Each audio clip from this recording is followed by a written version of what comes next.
अस्सलाम वालेकुम। मैं हूं शकीला यूसुफ और आज मैं आप लोगों के साथ शेयर कर रही हूं एक बहुत ही आसान, सादा लेकिन ख़ास मौक़ों पर बनाया जाने वाला मीठा। ये आज हम बनाएंगे दूध वाली सेवइयाँ, लेकिन थोड़ा सा हट के बनाएंगे, नए तरीके से बनाएंगे, जो कि बनेंगी बहुत ही मज़ेदार और सबको आएंगी बहुत ही पसंद। बहुत कम टाइम में और बहुत थोड़ी सी चीज़ों से हम बनाएंगे ये शानदार सी दूध वाली सेवइयाँ।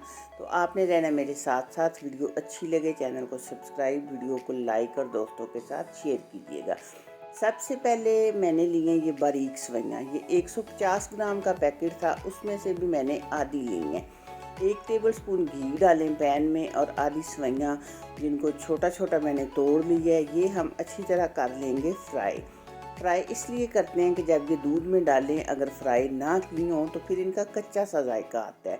साथ ही हम डाल देंगे 3-4 सब्ज़ इलायचियों के दाने, वो भी इनके साथ ही फ्राई हो जाएंगी। आपने मीडियम फ्लेम पर इनको अच्छा सा गोल्डन कलर आने तक फ्राई करना है।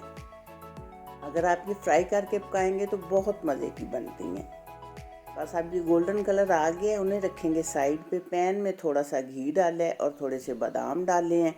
आपके पास जो भी नट्स हों, जितने भी आप डालना चाहें, वो आपकी मर्ज़ी है। थोड़ी सी किशमिश साथ वो भी हम इसी तरह भून लेंगे, क्योंकि अगर भून के डालें ये नट्स तो इनका जायका ही अलग होता है। ये अब हम साइड पे रखेंगे और एक पैन में डालेंगे आधा कप चीनी और लो फ्लेम पे हम इसे करेंगे कैरमलाइज।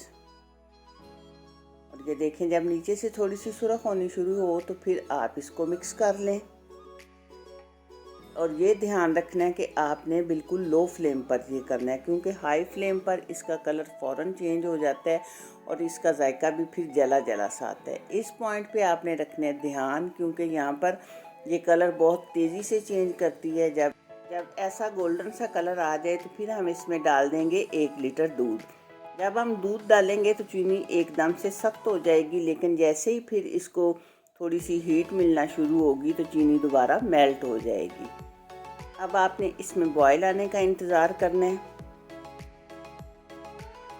जब दूध में बॉयल आ जाएगा तो फिर हम इसमें डाल देंगे रोस्ट की हुई सेवइयाँ। अब आपने ये मीडियम फ्लेम पर पकानी है और चम्मच आप इसमें हिलाते रहें। और साथ ही साथ जो साइडों पे इस तरह बलाई सी बन जाती है, उसको भी उतार कर इसके अंदर मिक्स करते रहें, क्योंकि इससे बलाई से ना बहुत अच्छा सा जायका चीज़ में आता है। जो चीज़ भी आप बनाएं, इस तरह साथ के साथ वो चम्मच के साथ उतार के इसमें मिक्स करते जाया करें। अब आपने इसको पकने देना है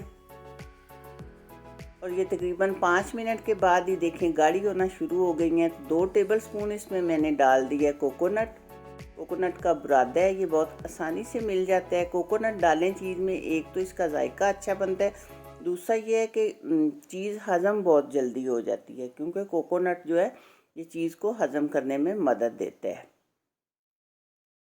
इसके बाद हम इसमें डालेंगे 2 टेबलस्पून मिल्क पाउडर से ये एक तो गाढ़ी हो जाएंगी, दूसरा जायके में बहुत फ़र्क आ जाता है। सिर्फ 2 टेबलस्पून ही डालें, जिस ब्रांड का भी आपके पास हो वो आप डाल सकते हैं इसमें। और ये साथ के साथ देखें इस तरह मिक्स करते जाएं अंदर उतार के।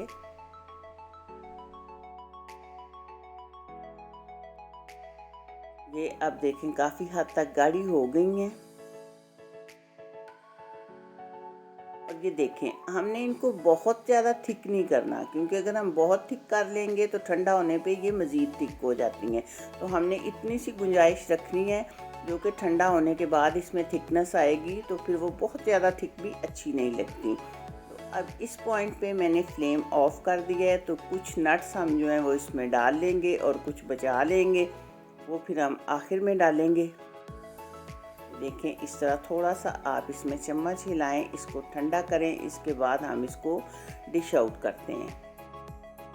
देखिए, ये आपने थिकनेस इसी तरह की रखनी है। अब इसे मैंने ट्रांसफ़र कर लिया है एक बाउल में, और अब जो कुछ नट्स बचाए थे वो ऊपर डालेंगे, क्योंकि ऊपर डालने से भी चीज़ की लुक बहुत अच्छी आती है। तो अब ये आपकी मर्ज़ी है, आप इसको जितना भी ठंडा करना चाहते हैं फ्रिज में रखें, या अगर बाज़ लोगों को गर्म पसंद होती है वो गर्म भी खा लें। ये दोनों तरह से अच्छी लगती हैं, ठंडी भी और गर्म भी। तो बहुत ही शानदार और आसान तरीके से बन जाने वाला ये मीठा हमारा तैयार है। तो आपने मुझे इसका फ़ीडबैक ज़रूर देना है कि आपको मेरी ये वीडियो कैसी लगी है। दुआओं में रखिएगा याद। मिलेंगे इंशाल्लाह बहुत जल्द फिर किसी अच्छी और नई वीडियो में। तब तक के लिए अल्लाह हाफिज़।